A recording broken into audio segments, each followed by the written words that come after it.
अहिल्यानगरमध्ये देखील अगदी मोठी लढत झाली होती, भाजपनं खूप जोर लावला होता आणि भाजपची देखील इथं महापौर होता भाजपचा, त्यामुळे भाजप अहिल्यानगरमध्ये आता काय करते, एक हाती विजय मिळवू शकते का हे आपण पाहणार आहोत। एक्झिट पोलमध्ये अहिल्यानगरच्या जनतेने नेमकं काय ठरवलेलं आहे ते देखील आपण पाहणार आहोत। एक्झिट पोलचे हे आकडे समोर येत आहेत। अहिल्यानगरच्या जनतेसाठी आपण बघतोय भाजपला 19, शिंदे सेनेला 14, राष्ट्रवादी अजित पवार पक्षाला 24 जागा इथं मिळतील असं दिसतंय, तर इतरांना 0 आणि सोबतच काँग्रेसला केवळ 2, ठाकरे सेनेला 4, एनसीपी शरद पवार यांच्या पक्षाला 4 जागा मिळतील, तर बसपाचं इथं खातं उघडू शकतं, 1 जागा बसपाला मिळेल असं दिसतंय। परंतु इथं सिंगल लार्जेस्ट पार्टी ही अजित पवारांची राष्ट्रवादी असेल असं अहिल्यानगर मधलं चित्र आहे।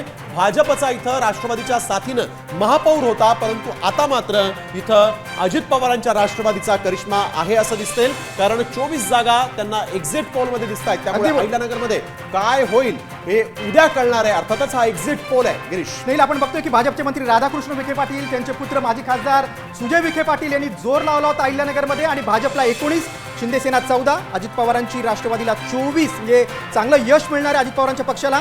काँग्रेसला 2, ठाकरे सेनेला 4, शरद पवारांच्या राष्ट्रवादीला 4 आणि बसपाचा 1 उमेदवार 1 नगरसेवक निवडून येईल असा अंदाज आहे। अगदी सगळ्यात महत्त्वाचं म्हणजे इथं कोणत्याही एका पक्षाचं कधीच वर्चस्व राहिलेलं नाहीये। अनेकदा इथं महापौर जो झालेला आहे तो युती आघाडीचाच झालेला आहे। रस्ते, पाणी पुरवठा असेल, वीज, घनकचरा, इतक्या सुविधांची वानवा इथं, त्यामुळे अहिल्यानगरची जनता आता काय ठरवते हे कळणार। अगदी, आणि मुख्य म्हणजे संग्राम जगताप जे अजित पवारांच्या राष्ट्रवादीचे आमदार आहेत, त्यांचं बळ भाजपला मिळालं होतं, ते विखेंसाठी प्रचार करत होते, हे देखील वैशिष्ट्य होतं। तर अहिल्यानगर महापालिकेची सत्ता येणार या संदर्भात विश्लेषण जाणून घेऊयात आमचे प्रतिनिधी सुशील होरात यांच्याकडून। अहिल्यानगर महानगरपालिकेच्या 17 प्रभागांसाठी 68 जागेंवर मतदान झालेलं आहे। मात्र या ठिकाणी जर आपण पाहिले तर भारतीय जनता पार्टीच्या 3 जागा आणि राष्ट्रवादी काँग्रेस अजित पवार गटाच्या 2 जागा ह्या बिनविरोध निवडून आल्या होत्या।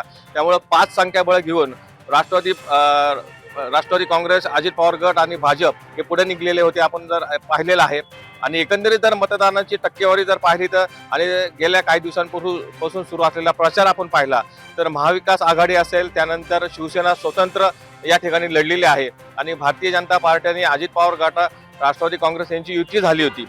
तिन्ही पक्षांमध्ये चांगली चुरस निर्माण झाली होती। मात्र निवडणुकीचा जो कल आहे किंवा निवडणुकीची जी टक्केवारी आहे याच्यावरून एक अंदाज बांधण्यात येतोय आणि राष्ट्रवादी काँग्रेस, अजित पवार गट हा जवळजवळ 24 ते 26 जागेंवर पुढे राहील। त्यानंतर भारतीय जनता पार्टी असेल ती 17 ते 19 जागेंवर पुढे राहील। त्यानंतर शिवसेना शिंदे गट असेल तो 14 ते 16 जागेंवर पुढे राहण्याची शक्यता आहे। आणि त्यानंतर महाविकास आघाडीमधील शिवसेना उद्धव बाळासाहेब ठाकरे गटाच्या 2 जागा येऊ शकतात, काँग्रेसच्या 2 जागा येऊ शकतात।